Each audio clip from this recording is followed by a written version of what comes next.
guys, what is going on? Welcome back to the channel and welcome back to the vlog. So today we're going to be mixing it up. We're going to do something a little bit different. I've hinted this at you guys a while back that, you know, we're getting into the mountain biking thing. So those of you that are not into mountain bikes yet, this is something that is catching on huge, and I have definitely fell, you know, off the deep end on the mountain bike. So I wanted to share some of these upgrades I'm doing and let you guys in on a little secrets on the stump jumper that you can do to convert the bike from short travel to long travel.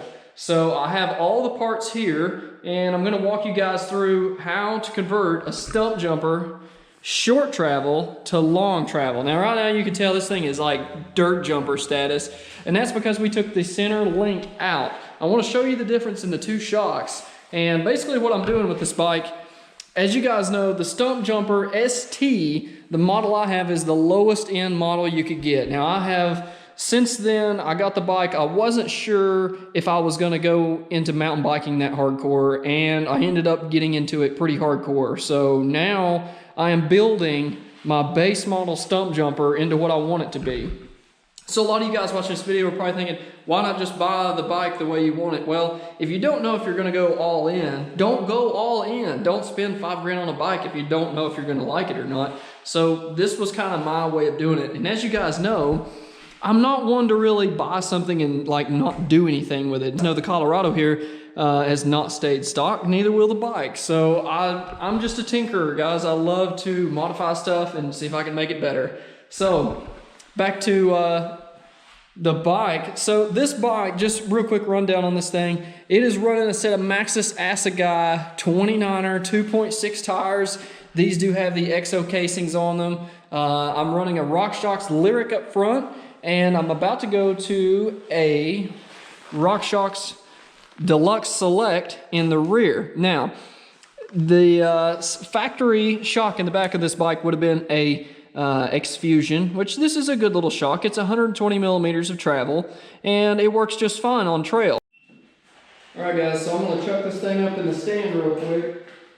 One other thing you're going to keep in mind, make sure to take your chain, just pull that derailleur down and let that tension off. It's going to make things a little bit easier for you when you go to take it apart. So now you guys can kind of get a little better picture of what this looks like when it's actually straightened out.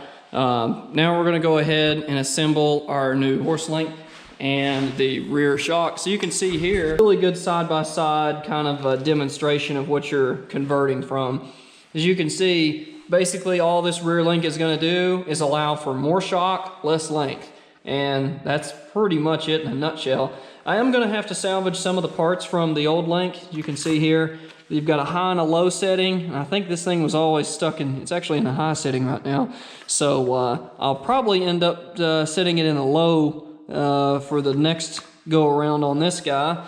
And that should give me half a degree slacker head angle. So right now this bike has like a 66.5 if I recall. So what we've done to it's probably going to make it like a 66. I'm not going to be a numbers guy and get all technical about it, but it is going to make a difference in the bike, and it should make the thing feel and ride way different, way smoother. So let's go ahead and swap these parts over real quick, and I'm going to show you guys how to install the shock.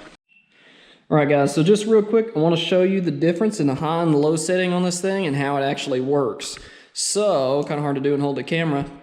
You can see here how this is designed to swivel, and essentially when you rotate it, it gives you, I think it's about half a degree of head angle that it can adjust. So in the low setting, that means that this seat tube angle and the head tube angle, it's going to get steeper in the low setting. Now in the high setting, what this is going to do is push this guy up, making everything steeper. Alright guys, so it did work out. I haven't tightened everything up yet, but I do want to talk about how I set this in there.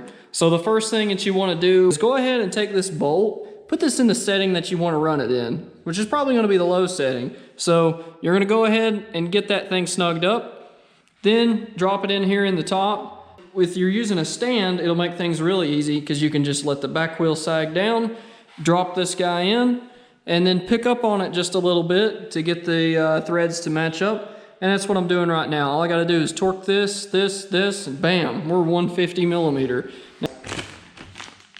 So here's your part number to convert a stump jumper from short travel to long travel is 518-630-00001.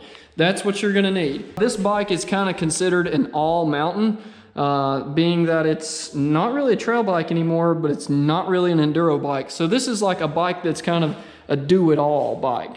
So I'm gonna go ahead and tighten all this stuff up, and we're gonna go ahead and throw our chain back on. So the easy way to do that is pull your derailleur down. Of course, I've got this thing locked in. Hopefully it don't break. The bike hand's not too bad. So yeah, you're gonna pull this derailleur down, put your chain back on, no big deal. But that's like the first thing you wanna do is take your chain off, because you're gonna have a lot of tension on this thing, and it's gonna just, pow, whip the thing forward, and it's gonna mar this up really bad. So make sure you take your chain off before you do anything. All right, guys, everything is tightened up, buttoned down. And you can see there, I haven't set the sag yet or anything. This is literally just off of the other guy's bike, so I'll have to set all that up, but there you go. That is how you convert a stump jumper from short to long travel. And just like that, it's pretty easy. Total time involved, I'm thinking like 10 minutes. Like seriously, this thing is super easy to change out. So with that one, let's go ahead, fast forward to the next day and hit the trails, and I'm gonna see how this bike feels with all this extra travel. So let's go hit the trail. We're gonna test this shock out on a little rundown here on YYZ, see how it does. This is a local favorite trail. It's pretty good. It's got some drops, got some jumps, pretty hard techie climbing. This is out at Winged Deer in Johnson City, Winged Deer Park. If you guys have ever been down this way, this is a super good trail. So I'm gonna hit this real quick, and let's see how this shock reacts. So I've got it in the open setting right now, guys. Just gonna see how it does climbing this thing. Oh yeah. The really tough part of the climb's coming up here. It's a little switchback. It's kind of sketch.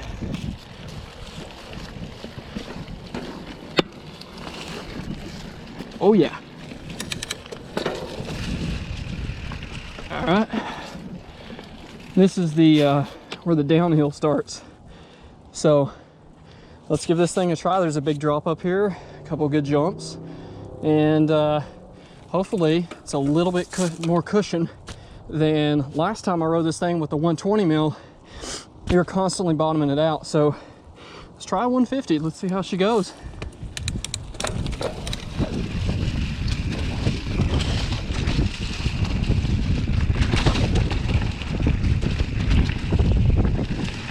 Oh yeah.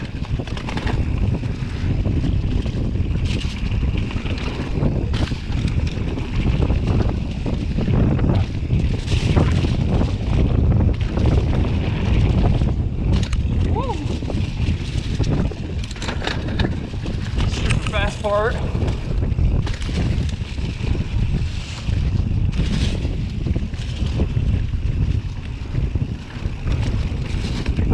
Oh yeah.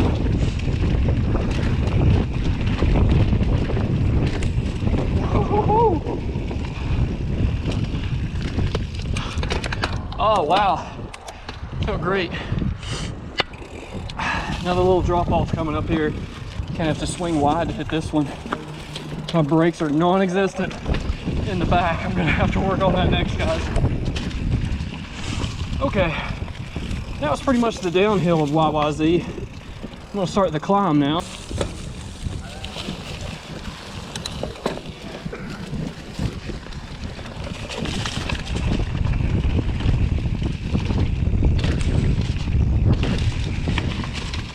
Oh yeah. We're at the top of Roll the Bones.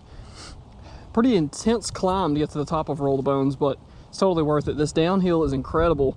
One thing I can say about this bike is it pedals so much different with this on it. Being able to use the lockout makes a huge difference in this thing. I mean, it really has. I can tell it's climbing a whole lot better. So I think that was definitely worth it. And you can see the last drop we hit almost bottomed it out. But let's see how she goes here on Roll the Bones. Probably won't bottom out, but should come pretty close. You can see there in the front. It's pretty close to bottoming out, but I didn't. But there's a lot of hook to flat stuff here, so this should be pretty interesting. Let's drop in and see how she goes.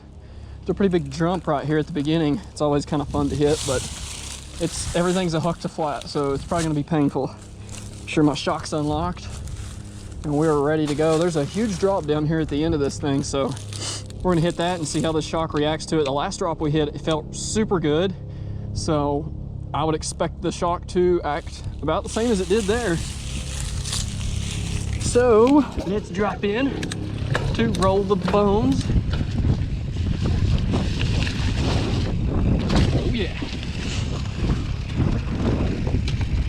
It's really leafy, so I'm kind of holding back just a little bit. It's so leafy out here. Wow. You get up on the top of this bank and kind of absorb a little bit of it, not a lot. Cat here. Yes! Woo! Big old rock garden.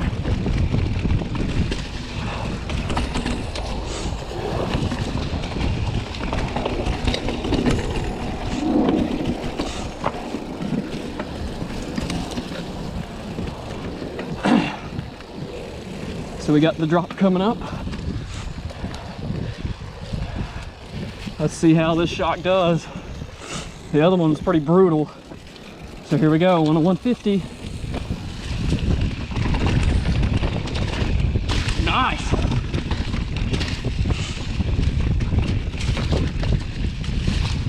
Oh, they changed the rocks up a bit. This is not used to my usual loop through there. There you go. We'll roll in the bones. Woohoo! Pretty big drop at the end. Felt really good though. Let's see how the shock held up. Pretty much bottomed it out. Almost. Build up a lot of speed here. You really can hook this thing to flat right here.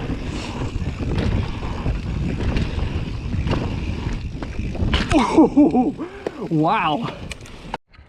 All right guys, so I want to take you guys down one of the drops here at Winged Deer. This one's pretty fun. It's a pretty big drop though. You can see it's got some decent size to it. It doesn't probably look like much on camera, but you do land in a berm.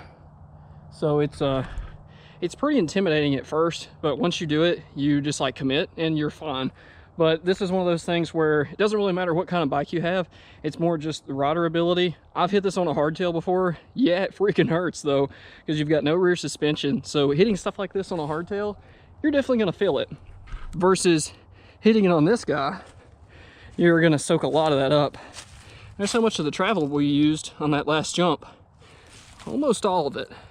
So if that's any indicator as to how big some of the jumps are out here, I mean, you can definitely hook to flat and bottom out stuff really hard. Like I have to hold back a little bit just because if I go full send, I will bottom that thing out and it hurts when you bottom out. So I'm gonna get you guys set up over here and I'm gonna hit this thing for you.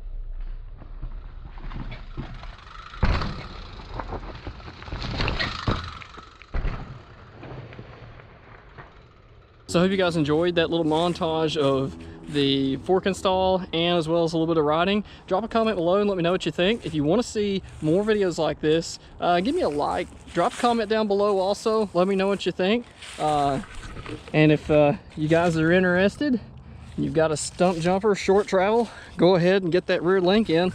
And you'll be sending it on stuff like this and not bottoming out all the time. So with that one, guys, thank you all for sticking around and watching this video, and I'll catch you guys in the next one. Till then, take it easy.